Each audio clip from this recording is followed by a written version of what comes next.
covering the world of professional wrestling from post to post.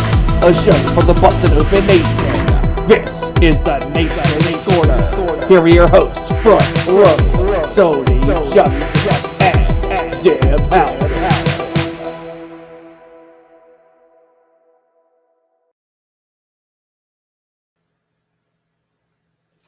Hey, what's up, pro wrestling fans? Welcome to Nation's Corner. I am Front Row as always. Joining me is the great and powerful Debhausen and the greatest truck driver of all time, Tony Justice. What's up, peoples? What is happening? How you doing? Well, it's been a busy week. I worked. Yeah, that was it. Pretty much worked. Yep. A lot of wrestling stuff happened this week. We got lots to cover, man. Holy crap. There's like a ton of stuff going on in the world.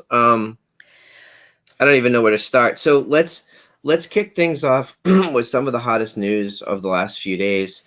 Y'all saw it on Twitter. Wyndham Rotunda dropped a video, and it was fire.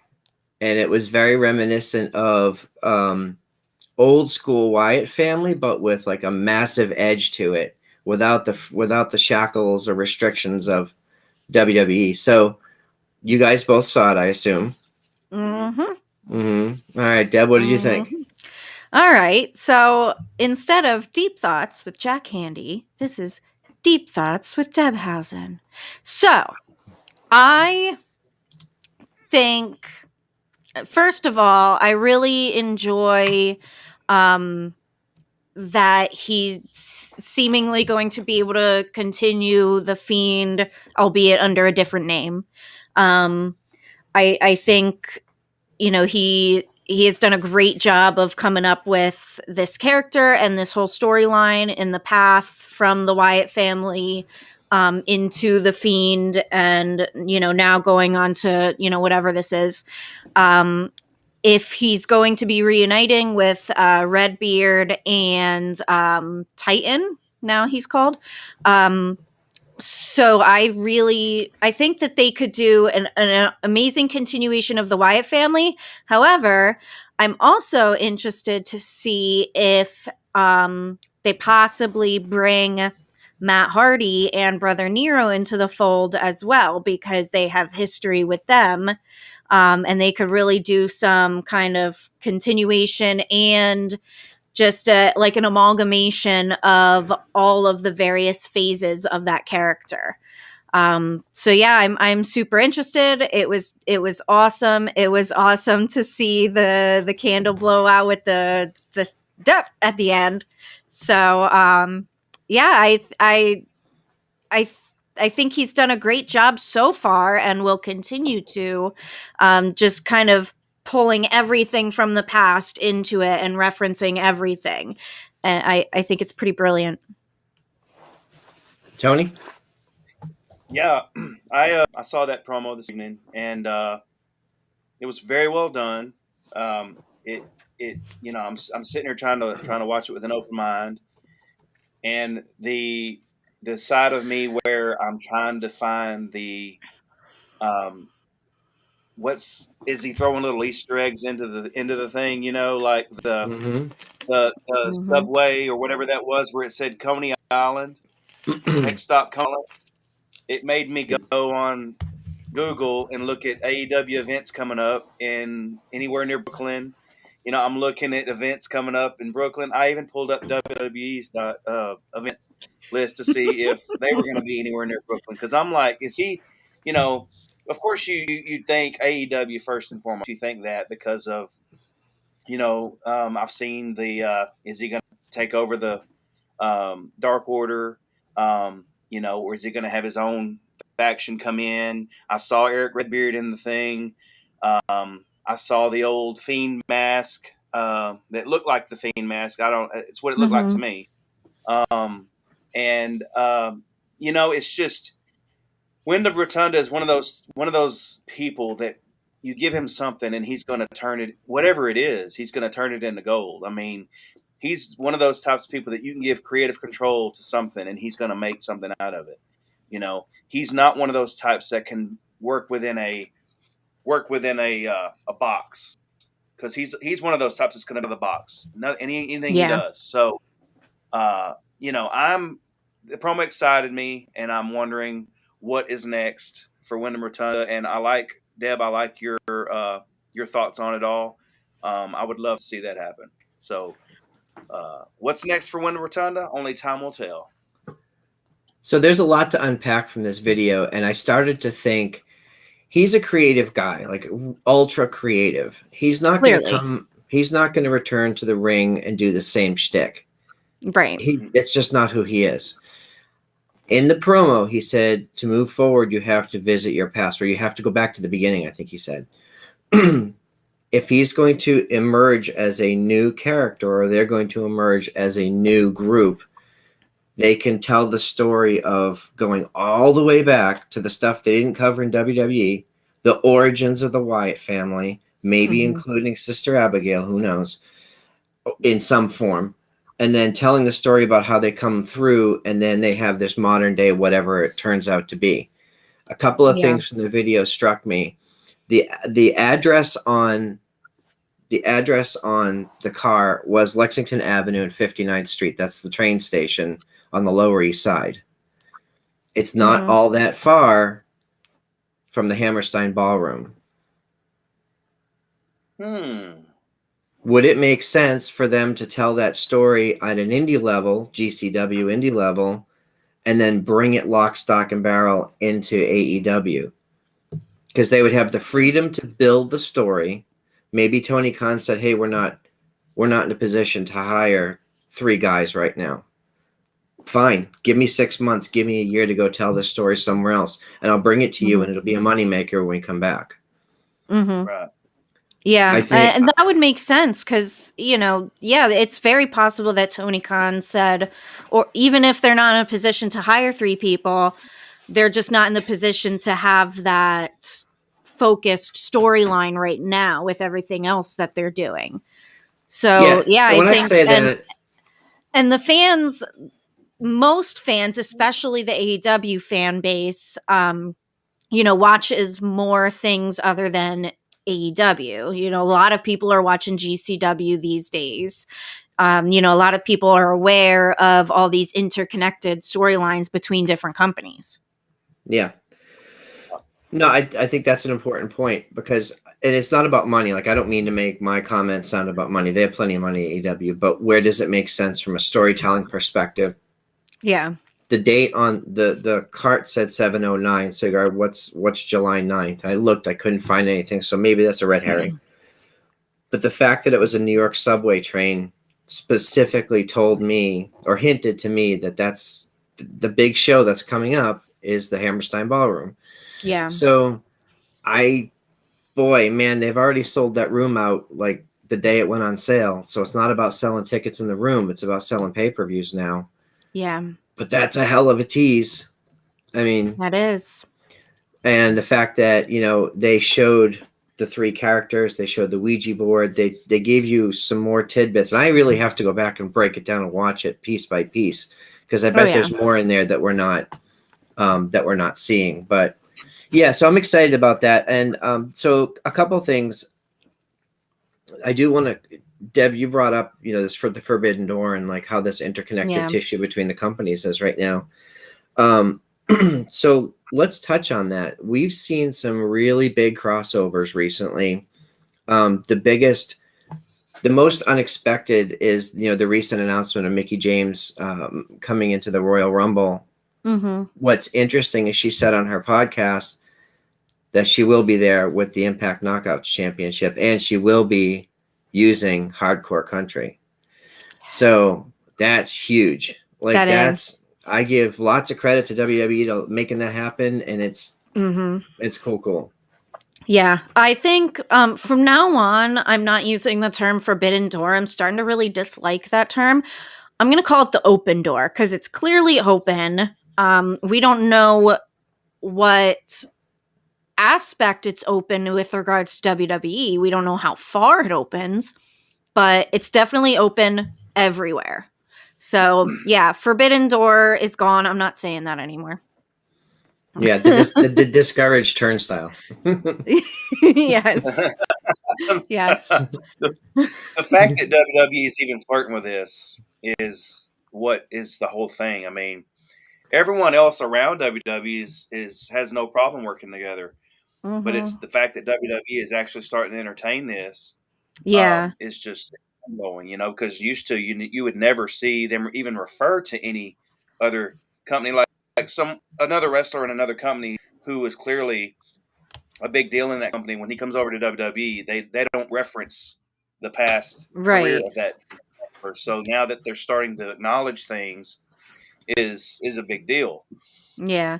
And to me, not only that they're just acknowledging other things, but WWE spends so many years willfully excluding themselves from the rest of the wrestling industry, and especially the past year or so where they seem to be purposefully moving away from wrestling and more into the entertainment part. It's very, very interesting and very surprising that they're going this route and inserting themselves more into the wrestling world where they've been pulling back. Yeah, Right. and we've seen so many crossovers. Mongrovian Mike's in the chat mentioning that Impact was taking advantage of the Ring of Honor situation, but they're not the only ones. When we were in Atlanta for the NWA tapings, we saw OGK there. And at the time of the tapings, and Tony, keep me honest, I think at the time of the tapings, they were the Ring of Honor champions, the tag team champions. They lost their titles later in the month of December, but at the time of the taping and the pay-per-view, they were the champions. So you have this cross-promotional thing where it makes so much sense. And I think I've told this story on the show before, but during the first set of power tapings in 2019, we had a conversation at the Q&A with Billy Corgan about having this hub, NWA being this hub, and having those talents come in and out and sharing, which is what the NWA was historically. Right. Yeah. And then of course COVID hit and all that stuff sort of took a back seat. But now here we are 2 years later, and you have the 5 major companies with a whole bunch of indies all sharing talent, and the complexities of that are interesting, because if you look at something like the Deonna Purrazzo Roxy match or the Deonna Purrazzo Mickie James match, when you have people across promotions holding titles, then it gets confusing. Like, okay, who wins? Like, how does this work 2 months from now if this person's gone? Right. How do you build a story that the fans aren't automatically going to know the outcome to because they know where people work? Well, it doesn't matter anymore. It really doesn't matter, because people online said that Mickie James was going to lose that title because there was no way they were going to let her walk down the ramp at WWE with that title. Not only does she win, but she's going to have the title and her song. So it's the borders are all broken down now wherever the business makes sense. And I'm super excited for it, which means, like, are we going to see something cool at the Rumble? What about the men? We talked about this on the last show. There's so many opportunities for talents from other organizations to show up at the Royal Rumble. Question is always, will people know who they are? But the bigger ones, they will. Right. Right. Yeah, I think it'll be interesting. I think this year is definitely going to be a big shift in the wrestling industry, possibly even more than the year that AEW started. There is a shift happening. Yeah, most definitely. Something needs to happen like that. Something, the WWE especially, of course, we'd have to go down that whole trail again on the conversation we've had for months about WWE and how they've done this and done that, blah, blah, blah, blah, blah. But, the fact that they're flirting with this, and who knows what could happen this year, I think it could come. It's coming at the right time for the WWE if that's what's going to happen. Yeah. I'm interested to see what will happen. Yeah, and Mrs. Front Row says in the chat it's okay when they're working with people, but not disparaging that. And that's an interesting point, because if you're going to work together as companies and you're going to have talents from both companies, you have to figure out a way that elevates both sides, right? I think they've talked about this on the show, and Bully's mentioned this a lot. Like, Impact didn't really benefit from the AEW relationship, and I'll go one step further to say that they really should have involved the women in that crossover, because Deonna versus Britt, Deonna versus Thunder. I mean, there's Su Yung versus Abaddon. I mean, there were all kinds of like incredible opportunities to have people want to tune in for these crossover events or whatever you want to call them. But we're starting to see better and better examples of that. We're seeing people like the Hex from the NWA Women's Champions are defending those titles all over the place. You have no idea. We don't know where they're going to show up next. The Renegade Twins are holding 2 sets of titles right now, and they're defending them everywhere and anywhere that they're allowed to. They weren't defending, but they were just on AEW this week again. So I'm excited to see stuff like that. I think that one of the things that makes TV exciting right now is they give you those surprises on regular TV, not just pay-per-views. So you kind of have to watch.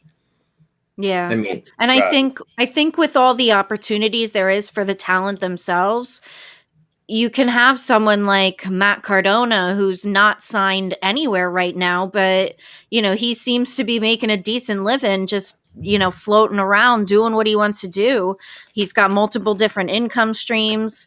So, I think we're entering an age where you don't necessarily need to be contracted to a company to be successful. Yeah, and Miss Front Row is right. The pool of talent just got 10 times bigger, and I think a big example of that was the Empower pay-per-view, where we saw. We have issues with the way it was followed up on, but as far as the event itself goes, as an individual event, there were 5 companies represented on that show, right? And seemed everybody worked well together. So we were there the next day. We talked to a lot of the talent who were very excited and happy with the reaction that they got online. There's no reason you can't do stuff like that more regularly. Yeah. I did want to call out. Where did he go here? Mongrovian Mike says he's very excited to see what 2022 has in store for Thunder Rosa. Yes, absolutely. So I want to call out one thing here. Well, first I want to promote Thunder Rosa's new Patreon page. It's a lot of fun. All of her vlogs on there are much longer. They're extended, uncensored, unedited versions. So the one that dropped today that was fairly short, there's actually like a 35-minute version of it up on our Patreon site. It's only like $5 for the first tier, and they have other tiers with more perks on them. But she's also posted that she's going to be taking a break from social media for a while. However, she will be interacting with people on Patreon. So if you are a Patreon subscriber, she'll still be active there and through her Twitch stream, which is only for Patreon subscribers. So go check that out. It's pretty cool. She got all kinds of stuff. She posts messages there all the time. But I do agree. I have to agree with Mongrovian Mike. The PWI Awards came out this week, and Thunder Rosa and Britt Baker won Match of the Year, and they should have won Match of the Year. It was voted on by the readers. However, where the F was she in all the promotions? Like, she was the person in that match that won. Yeah. And if you watch that match with any set of eyes who's been watching wrestling long enough, you know why she should have been included in all the promotional materials. Right. Yeah. So I personally have an issue, not just because, our group is friendly with her, but like watching that as a fan saying, well, why is Britt Baker on the front cover of this magazine and the other person in the match isn't on there? Yeah. And why is Britt getting all the shine and the admiration from it, and nobody seems to even remember that Thunder was in that match? Yeah, and I can't get into her head. I can't tell you what she's thinking, but if I were her, I'd be insulted, So yeah. Who knows? Maybe this time away is yeah. Yeah. I think, yeah. So we'll see. Hopefully the fans continue to rally around her and lift her up, and we'll see what happens this year. Yeah. But I do think big things are on the horizon for her. So I know we're going through time pretty quick today. So I want to cover a couple of things. Deb, I know you had some stuff on your list too, but real quick, I want to talk about the Hard to Kill pay-per-view, because that match, I'm wearing my Tasha Steelz shirt. Tasha Steelz, who won the Ultimate X match, the Knockouts Ultimate X match. That was a hell of a match. And I didn't even see the whole pay-per-view. You saw the whole pay-per-view, right? Yes. Yeah. I mean, the women in that match are Alicia Edwards, Tasha Steelz, Chelsea Green, Jordan Grace, Lady Frost, and Rosemary. I mean, that moonsault that Lady Frost did off the top of the risers, or whatever you call them, the scaffolding. Yeah. Holy crap! Yeah. How did she not die? Right? It was chilling. Yeah. She's too cool. She's too cool. But yeah, congratulations to Tasha Steelz, because it was a first ever match, and the women tore the freaking house down.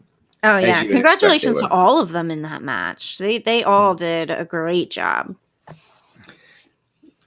Yeah, and there's a couple other things. Obviously, you talked about Matt Cardona. Matt Cardona and Moose, lost to Moose for the championship, and W. Morrissey was in that match as well.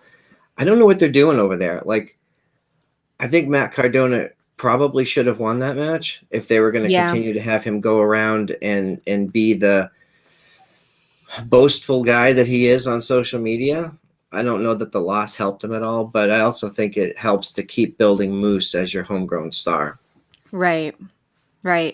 And for those of you who may have missed it, Chelsea Green had a bomb-ass promo on GCW talking about the wake of Joey Janela coming up. So they both have interesting stuff going on. I think Chelsea is really great at those heel promos at her husband's side. She's really, really good at that. But maybe that's why Cardona lost, is because, he's going into the storyline with Joey Janela. Joey Janela has been taunting him on Twitter with pictures of him photoshopped into Chelsea's pictures. So I've been seeing that. We'll see where that goes. I did want to give credit to Mickie James and Deonna Purrazzo for that match. It is very reminiscent. It's interesting to me how many people are now starting to do that style of match. Thunder and Britt sort of did it really, really well last year. Mm-hmm. And then, of course, on AEW, we saw the women's tag match where they had that street fight. And that was brutal. Like, that was. And I don't even know that the story needed it, but props to them for doing it. Because it was bloody. So, how do you guys feel about, do you think they're starting to using those matches to make the women look cool, or do you think it's fit the story so far? I think it's been good so far. I think there probably is a line that we don't want to cross where it will become overdone. But I think storyline wise, it fits, and it's really showcasing the talent of all the women that are out there. We're in an age right now where we really have a lot of insanely talented women that are not only gorgeous, but they can really bring it in the ring, and they're showing off what they can do. These are girls that grew up watching, wrestling since they were kids. They've watched the Attitude Era, and they want to be part of that too. I saw on Ethan Page's vlog, he was talking to Bunny about it, and she said it was like a dream to her. She wants to show that side of her. Yeah. I'm starting to see matches where the women are doing the street fight aspect of it, and a lot of those matches are kind of looking the same as far as, there's only certain things you can use in those street fight matches, on those types of matches, the table, you have the table spot that looks the same. It's starting to look the same in all the matches you're seeing. And then the thumbtacks, when they go into the ring and bring out the big bag, what's in it already. It's the thumbtack spot, and you see it all the time. And I mean, kudos for the women on doing it, on doing the whole spot. But it's just it's starting to repeat. The Thunder Britt match had all that stuff, and it was amazing to see. Now the one spot that was new that I didn't expect to see was the barbed wire spot around the arm where they wrapped barbed wire and then did the choke. I mean, that was cool. Yeah. and you know, I mean, I'm not taking anything away from the match because the match was awesome. You know, we were all watching it on Zoom, and it was like there were parts where we were covering our face. You know, we couldn't believe we were seeing it. But you know, kudos to the women for doing it. I just want to see other spots that they can do or practice. You know, why don't we have a women's Falls Count Anywhere match with that kind of stuff? You know what I mean? You know, I'm glad to see the women starting to do those kind of matches. You know, it's just proving that they're just as capable. So yeah, and Tony, you know, I would agree with that, but I think that, like, I want to be clear. I don't feel this way because of them being women. I feel that way across the board when you overuse any kind of hardcore violent matches. The crowd becomes numb to it, and it becomes less special. The story has to demand it. It's a blood feud. It's a grudge match. The only way to settle this is what Britt and Thunder accomplished, and just to have some random tag teams on a random show have a bloody match like that, to me that made no sense. And I think that they put themselves through hell for not a lot of payout for a long-term storyline, right? And so when we see, like, and this brings me back to Deb's GCW point. When I first saw GCW, I thought it was a deathmatch company, so I didn't watch it because I saw highlights on Twitter and I was like, that's not for me. Well, you know, we got a code. We watched it for free one night. Someone sent us a code. And I'm like, holy crap. Like, only one of these matches was a death match. Everything else was cool. Like, everything else was. So now we're all invested into this company that's giving us a wide variety of stuff. If you watched a 3-hour pay-per-view and it was 7 death matches, well, that would mean nothing. Much. Yeah. You know, and so the story has to call for it. Right. We've got a bunch of stuff that I want to cover from all around the world, but I did want to mention, like, that GCW show at the Hammerstein, man. So now we know Mox will be at that show.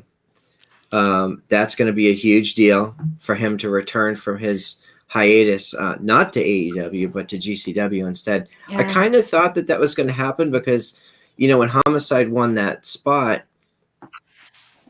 like, what else are they going to do? Like, that makes sense, unless he wasn't ready to come back. Which I totally understand, but he's been home for a while. That's a perfect place for him to come back. Yeah, absolutely. He is unfinished business there. It's definitely, like Mark Henry was talking about it on Busted Open this morning. It's, you know, violence has come back to wrestling with Mox announcing his return, and that's a perfect place for him to go to make his return. And you know, they've already sold out the building there, so they're going to get a lot of people just buying the pay-per-view. Which brings me to my point that I wanted to bring up. GCW has gotten really, really hot. A lot of people love to watch it. You know, they're bringing in big stars, and I really think that they should start a monthly subscription package on Fight like NWA had, because they're doing a show every weekend, sometimes multiple shows. They just had a show last night. They're going to have another one tonight. I think they did bundle it that you could pay to get both shows tonight and last night's. But still, if you're putting on a show nearly every weekend, people aren't going to want to shell out $25 a weekend to watch this, especially because they're putting on such great matches and bringing in major stars. They should definitely do a monthly subscription. That's something I'd be interested in. Agreed. Yeah. So a point to that, like, not only have they become like the hot ticket in town, but their GCW collective specials where they have like all the different companies working together.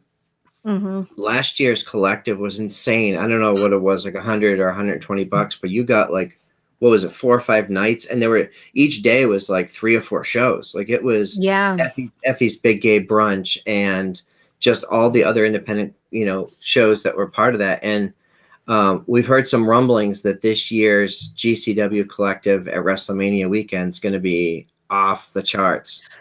You know, I haven't seen any confirmation of anything other than I've seen some rumors floating around on social media that there's some pretty big stuff happening there. So I know I'm excited. Yeah. We're running out of time in WrestleMania weekend, Tony. We're I know. running out of time. There's so much stuff going on that I wanted to. We don't have enough time in the day. Yeah, I'm feeling you on that one. I'm feeling you on that one. Yep. So okay, so I do want to. Weekend though. There's a lot going on that weekend. I just hope that there's a booster out by then so people can be safe. On Raw, there was a couple of things that were interesting. Nikki ASH turned on Rhea Ripley, which did surprise me because I thought it was going to be the other way around. I thought Rhea was going to beat up Nikki, but we'll see where they go with that. It looks like they're going to maybe turn her to a darker character, maybe go back to the Sanity days. I don't know. I would love that. I think she had a good run as Nikki ASH, considering it was her idea and her storyline and her pitch. She was a tag team champion and a women's champion and had a good 6 months on TV. So good for her. Right. I'm excited to see what she does next. I wanted to touch on, how do you guys feel about the Beth Phoenix, Edge, and Miz and Maurice stuff? I am not caught up on it. However, what I have seen on social media, I love it. I love Beth Phoenix was the first female wrestler that I gravitated towards when I first started watching wrestling. I love her look. I've always loved that she wasn't like, not to disparage Kelly, but she wasn't the Kelly type. And I loved that about her, and I love that she's back. Her and Edge seem to work great together, and they have good chemistry. And Maurice being back as well, she's just fabulous. Oh yeah, I agree with all that. I think they're building towards the of course. I think they've announced it already, haven't they? The match at the Royal Rumble. Mm-hmm. Yep. So yeah, I mean, it's just going to be one of those types of matches. I'm glad to see Beth getting the spotlight she's getting right now, and Maurice, of course, coming back from, having, her child. Of course, how long ago was that? I don't even watch Ms. and Mrs., so I don't even know how old the youngest child is. But I think she's maybe 2 by now, ish. 2. Okay. So, something like that. Her coming back after all that, in amazing shape. Maurice is in amazing shape right now. She looks the best she's ever looked. Yeah. Yeah. So, I don't know what these mothers are doing. I know Lacey Evans is hard at it in the gym right now, but all these new mothers that are coming back, Becky Lynch, I mean, look at her in the best shape she's ever been. It's called motivation and hard fucking work. Yeah.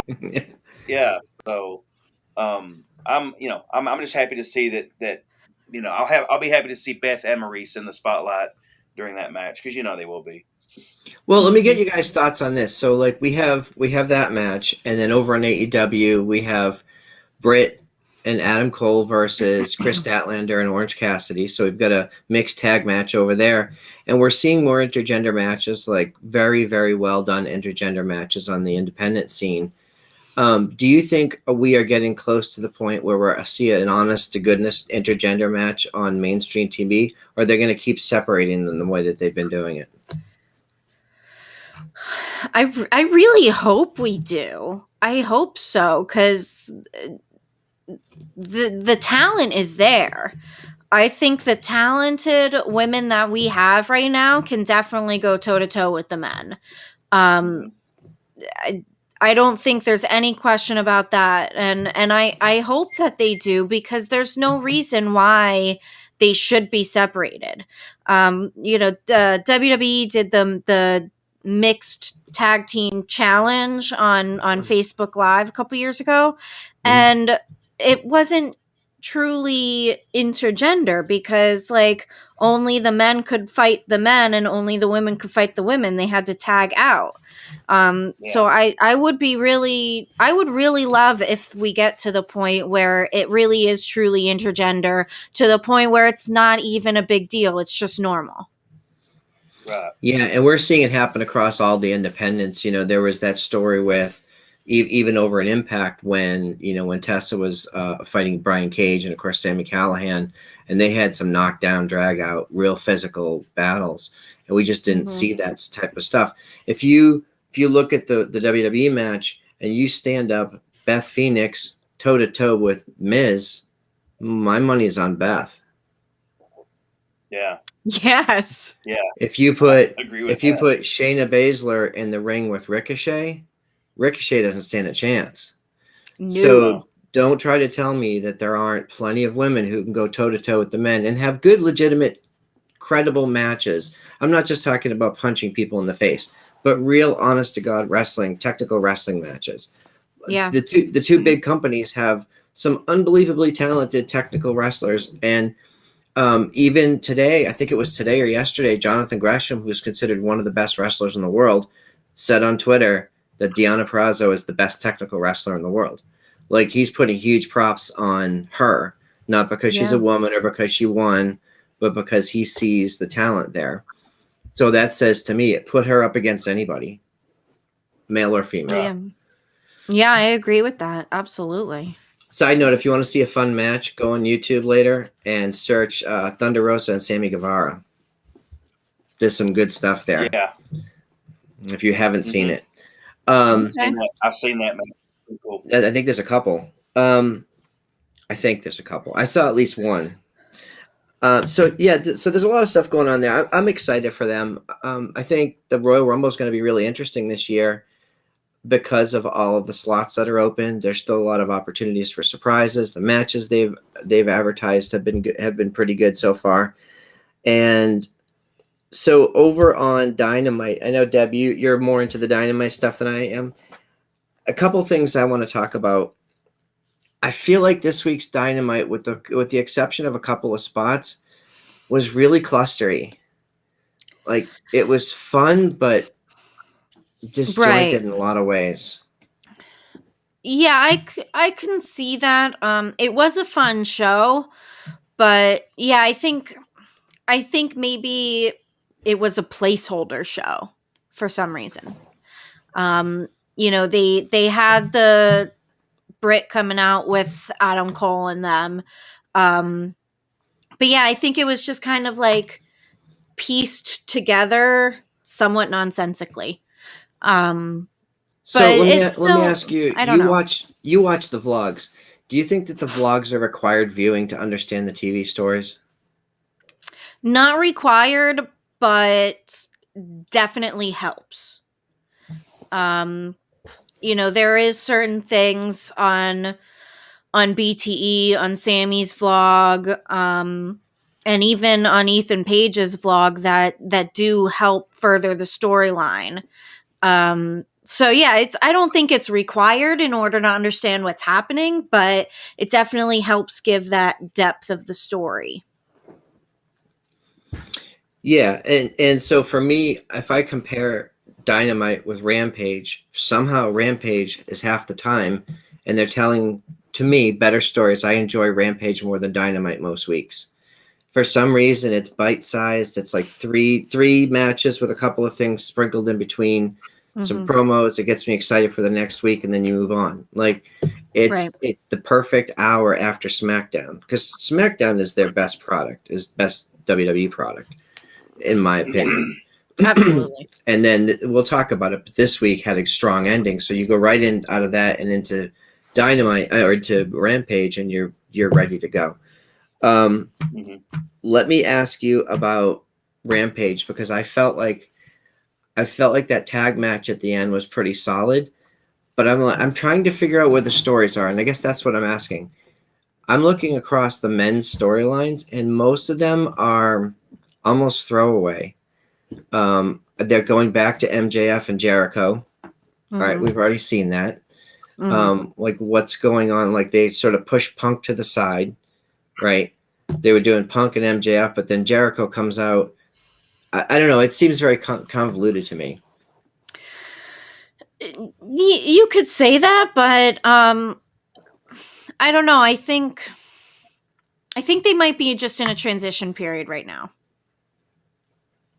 that they're trying to figure out where they go next. They have so many storylines that just are pretty much concluded. So I think they're trying to figure out, like, what do we do now?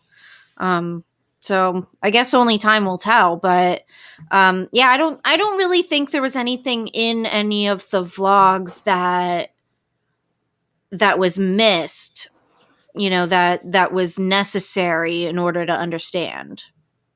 I can't think of anything. Yeah, and I did. Well, you got. Go ahead. Go ahead, Tony. No. I just wanted to call out. Mrs. Front Row is saying that we're all old enough to remember when women didn't main event, and I do want to give credit to the people who were, putting all this stuff together last week, because 4 of the big shows in the last week were headlined by women, including the Impact pay-per-view. Was it Raw or SmackDown last week, and AEW were all headlined by women.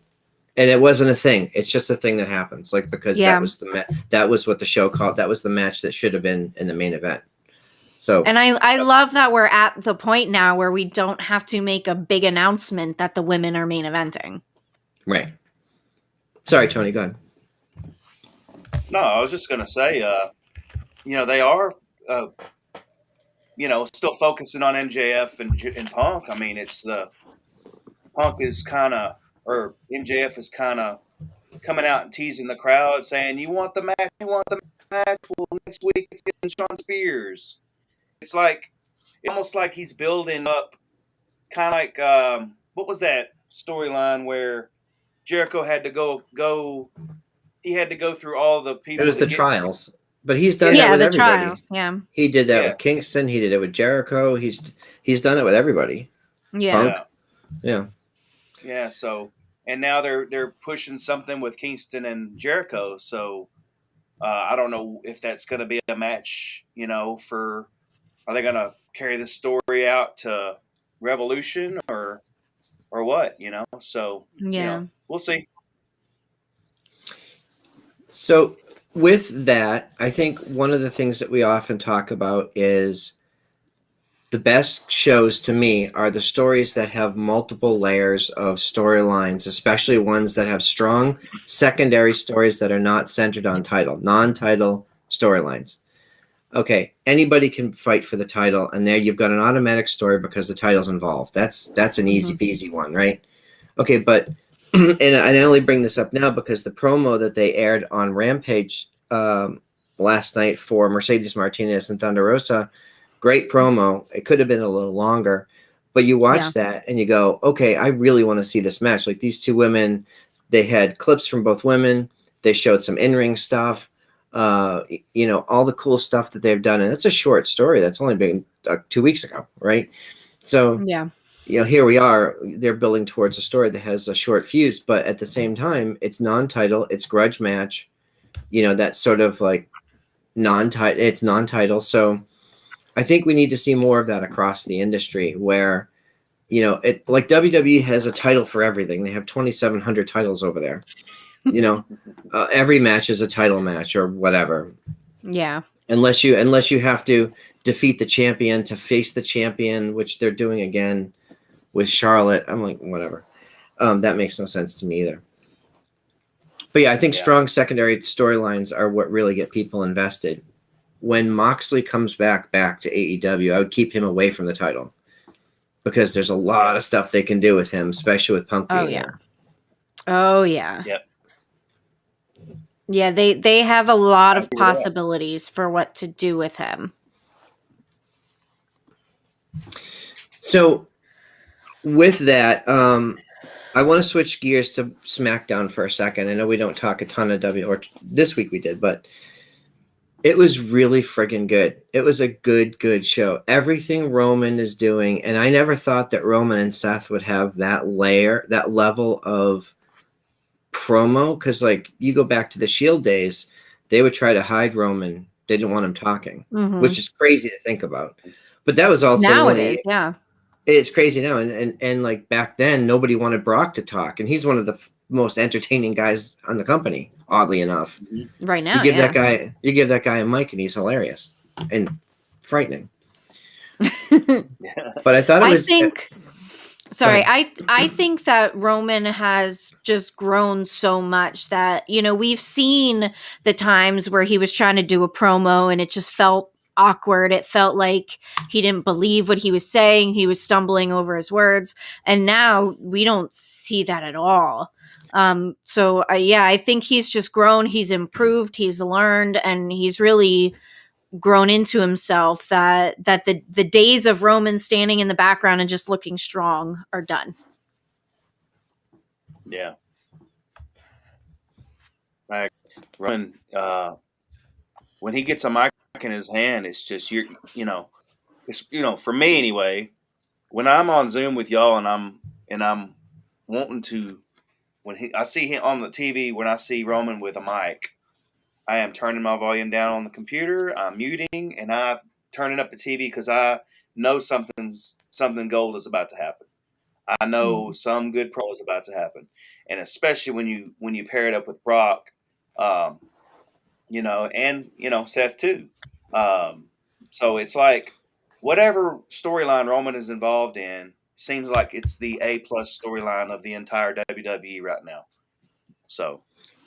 And Roman had a really interesting line that I absolutely loved. Roman, Seth was saying, "You've never beaten me, blah, blah, blah. You had all this help." And Roman's like, I'm on God level. Like, I'm on a different, talking video game, I'm at that top level. And he said, if I really wanted to main event, WrestleMania with, or Royal Rumble with a megastar, it wouldn't be you, it would be your wife. And I love the line because it's not a sexist line. It has nothing to do with her being a woman. Becky Lynch is legitimately and objectively a bigger star than Seth Rollins. Yes. And pointing that out to him, like, you're not, he said it in the promo, you're not even the most famous person in your household. Like, it was so great. It was just so great because in one sentence, he demeans Seth as a competitor and elevates Becky, who has nothing to do with the storyline. They don't appear together on screen at all. Like, they're not in the storyline together. But he puts a flag in the ground and says, no, that's the most, probably, of course, he would say himself, but that's the second most popular and famous person on the show. Yeah. I thought it was really well done without it being a gender thing. You know what I mean? Right. Yeah. And he's not wrong. He's not. I mean, there's lots of metrics to prove it. Right. For 18 months, Becky Lynch was the biggest star in the industry during her run as the man. Like, and it wasn't even close. It was the man. Yeah. I've talked to people who worked there who gave me numbers, and I was like, holy crap. Like, when she was on screen, the ratings would go up significantly. And she's still that popular. So it's some exciting stuff. I did want to touch on, I know time's going to be running short here because we're going to get over and watch the pay-per-view. That's tonight. You want to do the, I'm going to watch Zicky. That's what I was going to ask you. Want to give us some details around that? Let me pull up. If you just give me a moment, I will pull up the card. I'm very interested in this. On Zicky Dice's Twitter, starting in 10 minutes, or not Twitter, Twitch. Starting in a few minutes, we have Zicky Dice versus Evil Uno, which I'm super interested in. I love Evil Uno. For those of you that watch Ethan Page's vlog, Evil Uno goes on a lot of toy hunts with him. He's just fantastic. He's hilarious. The one toy hunt, he said, I'm not here to buy anything. I don't collect anything. And then he walked out with like 10 Simpson figures. Then we have Thunder Rosa versus Taya Valkyrie. That is going to be freaking awesome. We know Thunder is great. I'm excited to see Taya in her return to the ring. And that's La Mera Mera versus La Wera Loca. Yeah. Elder. Bow, bow, bow, bow. We have Effie versus Dalton Castle. Both of them are just amazing. I'm always intrigued when Effie's in the ring. And then we have our dude Enzo versus Rich Swann. What can we say about Enzo that hasn't already been said? The man's amazing. Yeah, I look at that card and I go, oh my God, like Effie versus Dalton Castle. Yes, please. I am a big fan of both of those guys. They're both so over the top and so terrific. It's going to be great. And I've loved everything Effie's been doing with Alley Catch as Team Bussy. So, that's going to be a blast. And it's on Twitch. So just go watch it. On Twitch, just search for Zicky Dice. Comes up right away. Yeah, it's actually just twitch.tv/Zicky Dice. Yep. I see you, Elder, with the monkeys versus donkeys. So this week on Busted Open, Thunder did tweet that at Dave. I can't. And, man, Brian Rosa has got us on that song, and it's stuck in my friggin' head all week. I'm on conference calls at work going. Yeah, I can't play it here because of copyright rules, but go search it. Oh, man, I would have pulled it up real quick. Do yourself a favor, look it up, and it'll be stuck in your head, too. Yes. Monkeys versus donkeys. Fun fact, the greatest truck driver of all time, when doing truck driving things, I go on the road going, ba ba ba ba ba ba ba ba. You should call into Busted Open one day when Mark Henry's on and toot your horn to that song. He'll pop. Yeah. Oh my God. Bow, bow, bow, bow, bow. So we usually are pretty positive on this show. I want to there's hits and misses this week, and I want to throw a miss at you. Okay. I did not think that the Charlotte Lita segment was good. I think Charlotte dragged her. Like, Charlotte showed Lita, and all respect to Lita, that she is on a whole other level. Like, I honestly don't think Lita was ever as good in her prime on the mic or in the ring as Charlotte Flair. And I think it was evident when they were both face-to-face having a conversation. So I did not watch SmackDown this week. I took the evening off of wrestling until Rampage came on. But just I will definitely say that I agree with the sentiment that Charlotte is on another level. I love Lita. I've always loved Lita, but the level that Charlotte is at these days is nothing compared to what it was back then. Yeah, I would agree with that. I mean, you have your exceptions from the Attitude Era. Obviously, your Jazzes of the world and Medusa and Awesome Kong. And there were plenty of women back then who could go at the very high level. If that style was practiced today by those women in their prime, they'd fit right in, no doubt. Right? But I don't think your Trish and Lita, who were headlining or were main eventing Raw, if you go back and watch that Raw match wasn't as good as what we're seeing today. In fact, I would argue that it probably wouldn't be on a pre-show. Right. And that's, at the time, it was outstanding because we hadn't gotten to see women performing at that level. But we've come so far. Sasha versus Bayley. We talked about the AEW matches with Britt and Thunder and Hikaru Shida. The Shida and Deeb stuff, we didn't have time to talk about that. Oh my God. Like, I saw criticisms that, like, people were saying Serena Deeb wasn't hitting her. Did you see Hikaru Shida's leg? Like, it was bruised up and down. Like, I've trained with those. They call them kendo sticks, but in Japan they call them a shinai, which is a practice sword. And you get hit with that bamboo, man. It does a number on you. I've seen people get knocked the F out with those things. It hurts. So, that's a good secondary storyline that I'm liking seeing over there to bring it back to our earlier thing. But yes, so I didn't think that segment was great. I think that WWE is doing some interesting stuff with their women's division, but I do think that they need to shake things up a bit. I like the Sonya Deville and Naomi stuff that they're doing. Where are they going with it? I don't know. We'll see. Well, Sonya's gold with anything that she does. She's fantastic.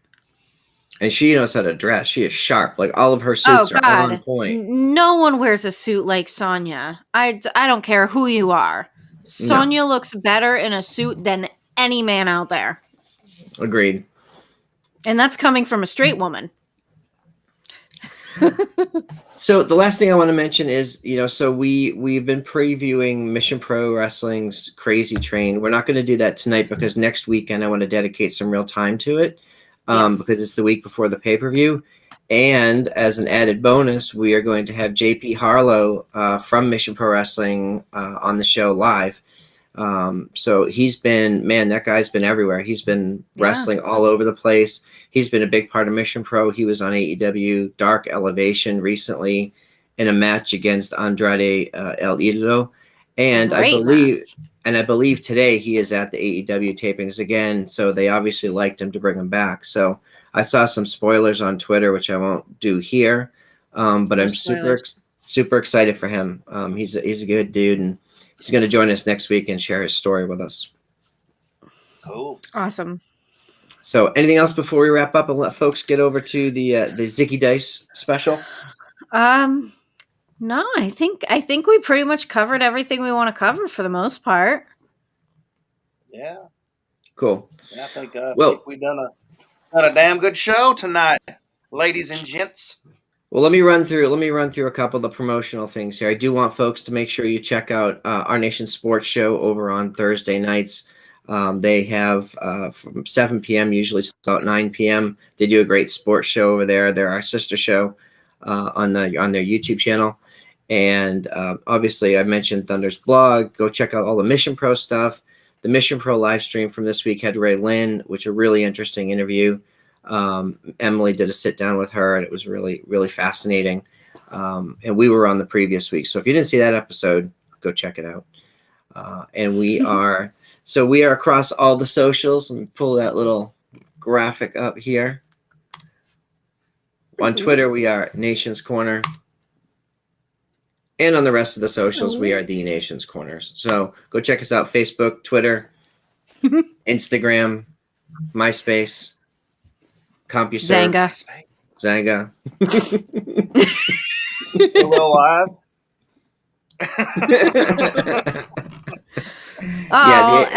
Elder brought up the Tugboat as a co-host on Our Nation Sports Show. So, woo, woo, woo, woo.